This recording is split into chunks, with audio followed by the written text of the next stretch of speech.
千万不要一个人晚上去黑森林，因为你永远不知道里面到底有什么。这是一款超级逼真的恐怖游戏，玩家要扮演一名警察，来到荒山野岭调查路人死亡的真相。但随着夜幕降临，他却发现这片森林有些不对劲。我是小怪兽，受到上级指派来到这个木屋，据说这里刚发生了命案，我的同事已经开始调查了。进入屋子，被害人就在这里躺着，身上还写着他的个人信息。可就当我想再靠近一点时，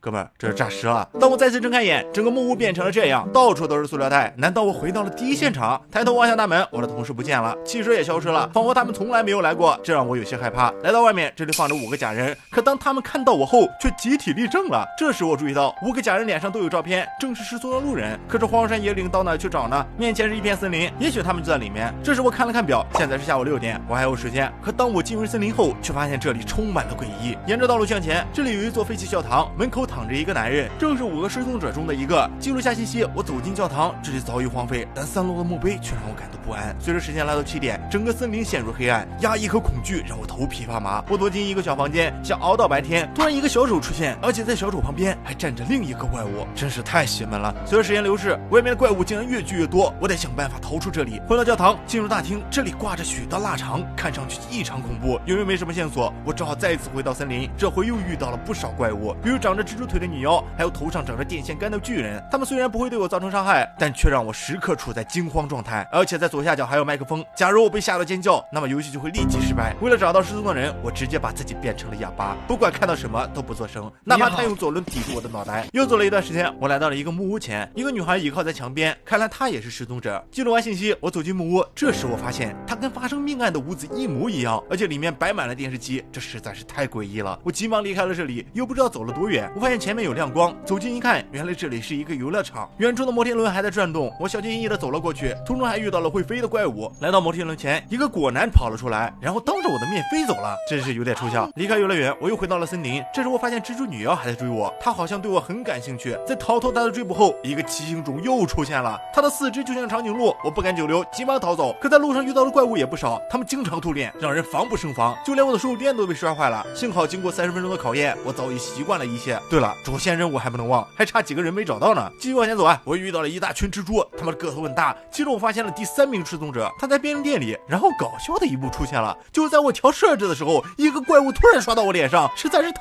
搞了。离开便利店，我又开始在森林里转圈，而怪物也是不断出现，反正就是为了吓我。来到一个破败大厅啊，这里坐着一个人，这是第4名失踪者。想必大家跟我一样，想知道结局是什么，只要再找到一个，我就完成任务了。在森林里转了一圈后，我又回到了游乐场，在一个石墙下面躺着第5名失踪者，终于收集齐了。在这之后啊，游戏会变成白天，怪物们都消失了，而我也晕了过去。再次醒来啊，我回到了开始的木屋，一个人在我面前跳舞，看上去好像得了帕金森，然后他用手指指着我。这时我才发现，原来自己也是一名失踪者。画面一转，回到室内，我静静躺在床上。一个叔叔将手伸了过来，循环继续。那这就是游戏的结局了。为了通关啊，我死了10几次，虽然过程很难，但后面已经被吓得麻木了。如果你心脏不好，千万不要玩这款游戏。这是小怪兽，我们下期再见，拜了个拜。